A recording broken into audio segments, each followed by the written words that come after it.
Movie की शुरुआत होती है लॉस एंजलिस में और हमें एक पुल साफ करने वाला आदमी को दिखाया जाता है जिसका नाम बट होता है। बट एक घर में पुल साफ करने के लिए आया था, पर तभी वो अपने कपड़े बदल लेता है और उस घर में घुसता है। यहाँ पर हमें पता चलता है कि बट कोई पुल साफ करने वाला नहीं है, वो एक हंटर है जो कि वैम्पायर्स का शिकार करता है ताकि वो उनके दांतों को बेचकर पैसे बना सके। बट बड़े ध्यान से घर की छानबीन शुरू करता है। वो एक दरवाजे पे अपनी सिल्वर की तार लगा देता है ताकि अगर कोई उस पर दौड़ते हुए हमला करने आए तो उसका गला कट जाए। तभी उसके सामने एक ओल्ड लेडी आती है जो उससे पूछती है कि तुम कौन हो और यहाँ कैसे आए। पर तभी बट उस ओल्ड लेडी को शूट कर देता है क्योंकि वो ओल्ड लेडी एक वैम्पायर थी। पर उस लेडी पर बुलेट का कोई असर नहीं होता और वो दोबारा उठकर बट पर हमला कर देती है। बट जैसे तैसे उसे मारता है और उसका गला काट देता है। वो उसका दांत निकाल ही रहा होता है कि एक और वैम्पायर दौड़ते हुए उसकी ओर आता है, पर उसका गला दरवाजे पे लगे सिल्वर से कट जाता है और बट उन दोनों के दांत निकाल कर वहां से चला जाता है। अब सीन शिफ्ट होता है और हमें एक लेडी को दिखाया जाता है जिसका नाम ऑड्री है। ऑड्री भी एक वैम्पायर थी और उसका रियल एस्टेट का बिजनेस था। ऑड्री का सिर्फ एक ही सपना था कि वो अपने जैसे वैम्पायर्स को एक सेफ जगह दे सके जहां वो सभी खुलकर जी पाए, इसलिए वो अपने बनाए घरों को सिर्फ वैम्पायर्स को ही बेचा करती थी। ऑड्री बड़ी ही खतरनाक औरत थी क्योंकि जो भी उसके मकसद के बीच में आता था वो उसे मार देती थी। उसने अपने बिजनेस पार्टनर को भी नहीं बख्शा था। इसके बाद हम बट को देखते हैं जो अपने घर आता है। बट ने अपने लिए एक घर रेंट पे ले रखा था। वो वहां जाकर शावर लेता है और नहाते समय वो अपने बॉडी पे एक पीले रंग का पेस्ट लगाता है जिससे उसके शरीर से वैम्पायर्स की बू ना आए और उसे दूसरे वैम्पायर्स ना ढूंढ सके। इसके बाद वो अपनी बेटी को पिक करने के लिए उसके स्कूल जाता है। जी हाँ, बट की फैमिली है, पर बट ने अपनी फैमिली को नहीं बताया था कि वो एक वैम्पायर हंटर है। बट अपने राज को छुपाने के लिए अक्सर झूठ बोला करता था, जिसके कारण बट और उसकी बीवी के बीच बात बिगड़ रही थी और अब तो इन दोनों के तलाक की नौबत भी आ गई थी। थोड़ी देर बाद बट अपनी बेटी के साथ अपनी बीवी के घर पहुंचता है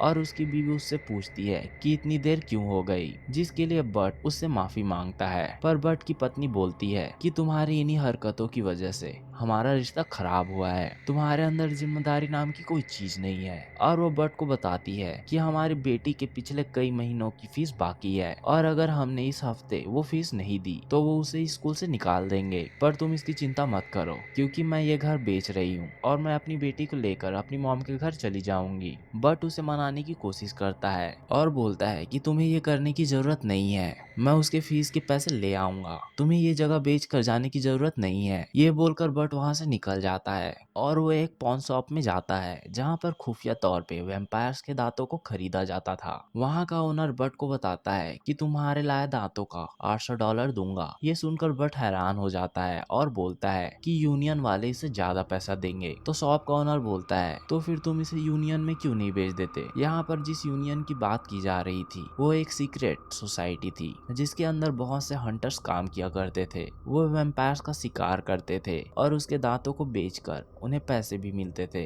बट उन दांतों को यूनियन में नहीं बेच सकता था क्योंकि यूनियन ने बट को निकाल दिया था, क्योंकि बट शिकार के दौरान किसी भी रूल को फॉलो नहीं करता था। इस समय बट को पैसे की बहुत जरूरत थी ताकि वो अपनी बेटी की स्कूल फीस दे सके, इसलिए वो उन सभी दांतों को बेच देता है और उसके साथ साथ वो अपनी गन और जूते भी बेच देता है। इसके बाद सीन शिफ्ट होता है और हम ऑड्री को देखते हैं जो कि उसी ओल्ड लेडी के घर पहुंचती है जहां वो उस लेडी को मरा हुआ पाती है। उसे देखकर ऑड्री बहुत दुखी होती है और अपने आदमी से बोलती है कि इसके कातिल का पता लगाओ। वहां पर बट का खून मिलता है जिसकी महक से वो जल्द ही बट का पता लगा लेगा। दूसरे दिन बट अपने एक दोस्त के पास जाता है जिसका नाम बिग जे था। बिग जे यूनियन में काम करता था। बिग जे काफी सीनियर हंटर था, इसलिए वहां उसकी काफी इज्जत थी। बट चाहता था कि वो फिर से उसे यूनियन में काम दिला दे ताकि वो जल्दी से जल्दी ज्यादा पैसे कमा सके। अब वो दोनों लॉन्ड्री शॉप में जाते हैं जिसके अंदर ही खुफिया तौर पे यूनियन का हेडक्वार्टर बनाया गया था। इसके बाद बट बिग जे के साथ यूनियन के बॉस के पास जाता है और बट को फिर से नौकरी देने की बात करता है, जिस पर उनका बॉस बोलता है ऐसा नहीं हो सकता, तुम्हें पता है बट ने कितना रायता फैलाया है। वो हंटिंग के समय किसी भी रूल को फॉलो नहीं करता और इस सब की भरपाई हमें करनी पड़ती है। पर बिग जे के कहने पे वो बट को एक आखिरी मौका देता है, पर इस चेतावनी के साथ कि इस बार अगर तुमने एक भी रूल तोड़ा तो तुम्हें निकाल दिया जाएगा और हाँ, तुम्हें डे शिफ्ट में काम करना होगा। इसके बाद बट और जे ऑफिस से बाहर आ जाते हैं। बट के पास अभी भी कुछ दांत पड़े हुए थे जिन्हें वो काउंटर पे देता है। काउंटर पे एक लड़का होता है जिसका नाम सैथ था। सैथ उसके दांतों के बदले उसे कुछ पैसे देता है, पर बट पे पहले से ही यूनियन की उधारी थी, इसलिए सैथ उसमें से 90% पैसे वापस रख लेता है। तभी वहाँ पर यूनियन का ओनर आता है और बट को बताता है कि ये है तुम्हारा पार्टनर सैथ। सैथ ऑफिस में काम करने वाला सीधा साधा बंदा था। उन दोनों के जाते ही सैथ अपने बॉस के पास आता है और बोलता है कि मैं फील्ड पे काम नहीं कर सकता। उसका बॉस उससे बोलता है कि तुम्हें ये काम करना ही होगा, तुम बट पर निगरानी रखोगे और जैसे ही बट कोई गलती करता है तुम्हें ये बात मुझे बतानी है ताकि मैं उसे यूनियन से निकाल सकूं। उसके बॉस को बट बिल्कुल भी पसंद नहीं था, पर बिग जे के एहसानों के कारण उसे बट को फिर से नौकरी पर रखना पड़ा था। इसके बाद सैथ का बॉस उससे बोलता है कि चिंता मत करो, इसके बदले तुम्हें प्रमोशन भी मिलेगी, और सैथ को ना चाहते हुए भी उनकी बात माननी पड़ती है। अगले दिन सैथ बट के साथ शिकार पे निकलता है। सैथ जिस वैम्पायर के पीछे था वो एक बेबी वैम्पायर थी, पर बट सैथ को लेकर एक पेट शॉप पे जाता है। ये देखकर सैथ बट से पूछता है कि हम यहाँ पर क्या कर रहे हैं, जिस पर बट उसे बताता है कि जो बेबी वैम्पायर है, यानी कि जो नई नई वैम्पायर बनी है, वो असली खून को नहीं पचा पाते, इसलिए वो छोटे मोटे जानवरों का खून पिया करते हैं। तभी एक आदमी शॉप से बाहर आता है और बट सैथ के साथ उसका पीछा करने लगता है। वो आदमी एक बंद पड़े मॉल में आता है, बट भी उसके पीछे पीछे अंदर जाने लगता है, जिसे देखकर सैथ भी उसके साथ चलने की बात करता है। पर बट उसे कार में ही बैठने को बोलता है, क्योंकि अगर वो उसके साथ वहां आया तो वैम्पायर उसे काट लेंगे, और सैथ को ना चाहते हुए भी वही कार में रुकना पड़ता है। वहीं दूसरी ओर हम ऑड्री को देखते हैं, जो कि उसी पॉन शॉप में आती है बट के बारे में पता लगाने के लिए, और वहां के सभी लोगों को मार देती है। वहीं दूसरी ओर बट अपना काम चालू करता है और सभी वैम्पायर्स को एक एक करके मारने लगता है, पर उनमें से एक वैम्पायर काफी स्ट्रांग था जो बट को बुरी तरह से मारने लगता है। बट से उसकी गन गिर जाती है और अब बट बुरी तरह से फंस चुका था। तभी वहां पर सैथ आ जाता है। बट उससे गन पास करने को बोलता है और सैथ जैसे ही वो गन पास करता है बट उस लास्ट वैम्पायर को भी मार देता है, और इसके बाद वो उन सभी के दांतों को निकाल लेते हैं। और जब वो दोनों बाहर आते हैं तो बट देखता है कि सैथ ने अपने पैंट में पेशाब कर दिया है। बट उससे सहानुभूति देते हुए बोलता है कि ये सभी के साथ होता है जब वो पहली बार वैम्पायर का सामना करते हैं। इसके बाद बट अपने रेंट वाले घर पे आता है, जहाँ उसकी मुलाकात उसकी नई पड़ोसन से होती है। वो उसे बोलती है कि वो एक नर्स है और वो यहाँ नई शिफ्ट हुई है। ये देखकर बट उसका सामान उठाने में उसकी मदद करता है, और वो लड़की बट से पूछती है कि क्या तुम कॉफी पियोगे। अब उन दोनों के बीच काफी जान पहचान हो जाती है। अगले दिन बट सैथ को पिक करने के लिए उसके घर जाता है, और जैसे ही सैथ कार में बैठता है बट उसे एक डायरी पढ़कर सुनाने लगता है, जो कि सैथ की ही डायरी थी, जिसे वो पिछली बार कार में ही भूल गया था। सैथ इस डायरी में बट के द्वारा तोड़े गए सभी रूल्स के बारे में लिख रहा था, जिसे कि वो बाद में अपने बॉस को दिखाने वाला था। ये देखकर बट सैथ से बोलता है कि अगर मैंने ये रूल्स नहीं तोड़े होते तो आज वो दोनों यहाँ जिंदा नहीं होते, तो तुम्हारी भलाई इसी में है कि तुम इसके बारे में किसी को ना बताओ। जिस पर सैथ बोलता है कि मैं इस बारे में सोचूंगा कि क्या करना है। इसके बाद वो दोनों उसी पॉन शॉप में जाते हैं, जहाँ जाकर वो देखते हैं कि वहाँ के सभी लोग मरे पड़े हैं। ये देखकर सैथ बोलता है कि हमें इस बारे में यूनियन को बताना होगा, पर बट उसे ऐसा करने से रोकता है, क्योंकि ऐसा करने से वो भी इस सब में फंस सकते हैं। पर सैथ उसकी बात नहीं सुनता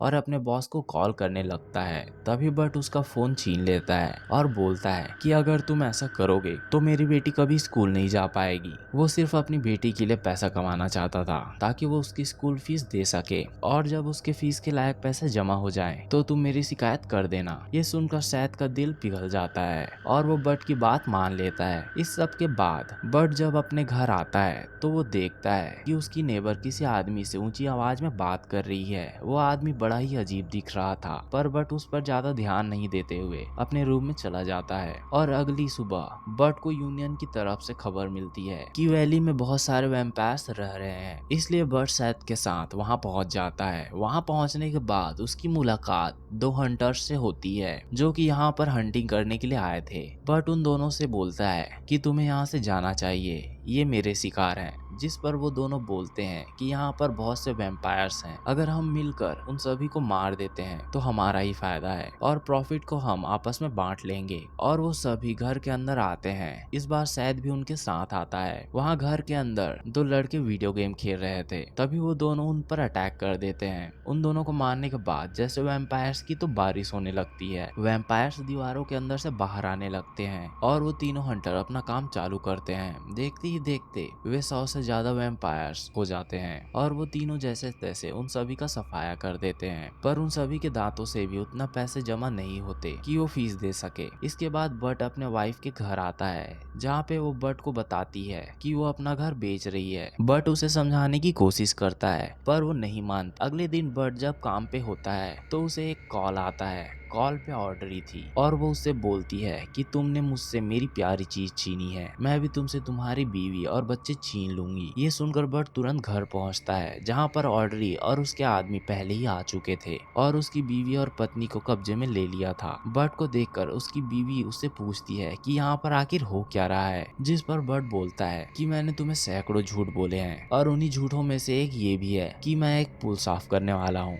दरअसल मैं एक वैम्पायर हंटर हूँ जो वैम्पायर्स का शिकार करता है और यहाँ पर मौजूद सभी लोग वैम्पायर्स हैं जो कि उससे किसी बात का बदला लेने के लिए आए हैं। और यहाँ पर ऑड्री उससे बोलती है कि तुमने जिस ओल्ड लेडी को मारा था वो मेरी बेटी थी। पर आप सभी सोच रहे होंगे कि अगर वो ऑड्री की बेटी थी तो वो बूढ़ी क्यों थी, क्योंकि ऑड्री की वैम्पायर बनने से पहले उसकी बेटी उससे बिछड़ गई थी, जिसे ढूंढने में उसे बहुत साल लग गए। तब तक उसकी बेटी बूढ़ी हो चुकी थी। तभी ऑड्री ने उसे वैम्पायर बनाया था अपनी बेटी की मौत का बदला लेने के लिए। ऑड्री बोलती है कि अब मैं तुम्हारी बेटी को भी वैम्पायर बना दूंगी और तुम्हारी बेटी अपनी ही माँ का खून पिएगी, तभी तुम्हें एहसास होगा कि किसी अपने को खोने से कितना दर्द होता है। बट का पार्टनर भी यही था जिसे कि वैम्पायर ने काट लिया था। इसके बाद वो वैम्पायर्स बट को बेहोश करके उसकी बेटी और पत्नी को अपने साथ ले जाते हैं। कुछ समय बाद जब बट को होश आता है तो वो देखता है कि उसका पार्टनर फिर से जिंदा हो चुका है, क्योंकि अब वो भी वैम्पायर बन चुका था। इसके बाद बट अपने पड़ोस वाली लड़की के पास जाता है और उससे बोलता है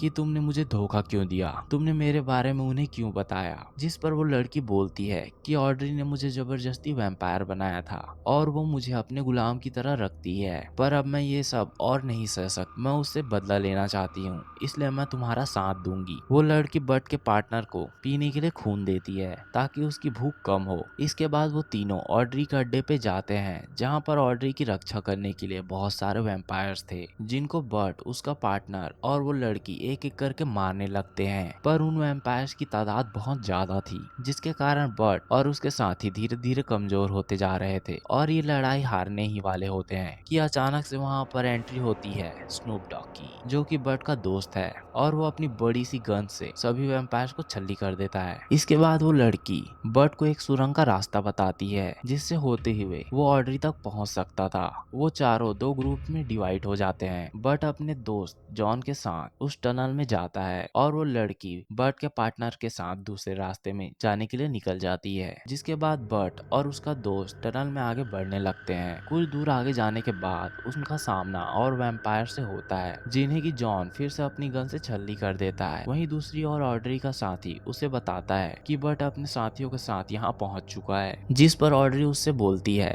कि तुम जाओ और बट को पकड़कर मेरे पास लाओ। वहीं दूसरी ओर बट और जॉन उन सभी वैम्पायर्स का डट कर सामना कर रहे थे। तभी अचानक से एक वैम्पायर जॉन के गले पर काट लेता है, जिसके कारण अब जॉन बट के साथ जाने से मना कर देता है, क्योंकि अब वो भी एक वैम्पायर बन जाएगा और अपने आप को कंट्रोल नहीं कर पाएगा। इसलिए वो बट को आगे भेजता है और उस सुरंग का दरवाजा बंद कर देता है और बट से बोलता है कि तुम मेरी फिक्र मत करो, मैं उन सभी को संभाल लूंगा, तुम अपनी बीवी और बेटी को बचाओ, मैं तुमसे बाद में मिलता हूँ। ये सुनकर बट वहाँ से चला जाता है। अब जॉन उन सभी वैम्पायर्स को ठिकाने के लिए तैयार हो चुका था, पर वो देखता है कि उसके गन की सारी बुलेट्स खत्म हो चुकी है। पर वो उन वैम्पायर्स को किसी भी हालत में रोकना चाहता था, इसलिए जॉन अपने साथ लाए बॉम्ब को एक्टिवेट कर देता है, जिससे बहुत बड़ा विस्फोट होता है और वो सभी वैम्पायर्स मारे जाते हैं। वहीं दूसरी ओर ऑड्री का साथी बट को पकड़ लेता है और बर्ट को मारने लगता है। तभी वहाँ पर वो लड़की और बर्ट का पार्टनर पहुँच जाते हैं और वो दोनों मिलकर वैम्पायर्स को मार देते हैं। अब फाइनली बर्ट ऑड्री के पास पहुँचता है और अपनी गन से ऑड्री को शूट कर देता है, पर ऑड्री बहुत ज्यादा तेज थी जिसके कारण वो बुलेट को डॉच कर देती है और बर्ट पर हमला करने लगती है और उसे बुरी तरह से पीटने लगती है। ऑड्री बर्ट को मारने ही वाली होती है कि बर्ट की पत्नी एक लकड़ी से ऑड्री के सीने पर वार करती है, जिससे ऑड्री थोड़ी कमजोर होती है, पर वो फिर से उठकर उन्हें मारने के लिए आगे बढ़ने लगती है। बर्ट फिर से ऑड्री पे गोली चलाता है, पर उसे कुछ भी नहीं होता। ये देखकर हम हैरान हो जाते हैं और वो लेडी बर्ट को मारने के लिए आगे बढ़ने लगती है। तभी हम देखते हैं कि अचानक से ऑड्री का गला कट जाता है, क्योंकि बर्ट ने उस पर गोली चलाने से पहले यहाँ पर सिल्वर वायर लगा दिया था, जिससे वो लेडी वैम्पायर मर जाती है। इसके बाद बर्ट अपनी वाइफ और बेटी को लेकर वहाँ से बाहर निकलता है और रास्ते में बर्ट अपने दोस्त जॉन का हैट उठाता है और अपने पार्टनर को देता है और बोलता है कि तुम भी जॉन की तरह बहादुर बनोगे। इसके बाद वो सभी बाहर आते हैं, जहाँ पर यूनियन कंपनी का ओनर खड़ा होता है, जो बर्ट से बोलता है कि तुमने फिर से यूनियन के नियमों का उल्लंघन किया है। जिस पर बर्ट का पार्टनर कहता है कि हमने कोई रूल नहीं तोड़ा, हमने जो कुछ भी किया वो सिर्फ बर्ट की फैमिली को प्रोटेक्ट करने के लिए किया। ये सुनकर यूनियन का ओनर चुपचाप वहाँ से चला जाता है। इसके बाद बर्ट की वाइफ उससे बोलती है कि मैं तुम्हें फिर से एक मौका देने के लिए तैयार हूँ, पर आगे से तुम मुझसे झूठ मत बोलना। ये सुनकर बर्ट बहुत खुश होता है कि आखिरकार फिर से उसकी फैमिली एक हो गई और इस तरह मूवी की हैप्पी वाली एंडिंग होती है। अगर आपको ये मूवी की समरी पसंद आई हो तो वीडियो को लाइक और कमेंट जरूर करें और इसके साथ आप चैनल को सब्सक्राइब भी कर सकते हैं। Thanks for the watching.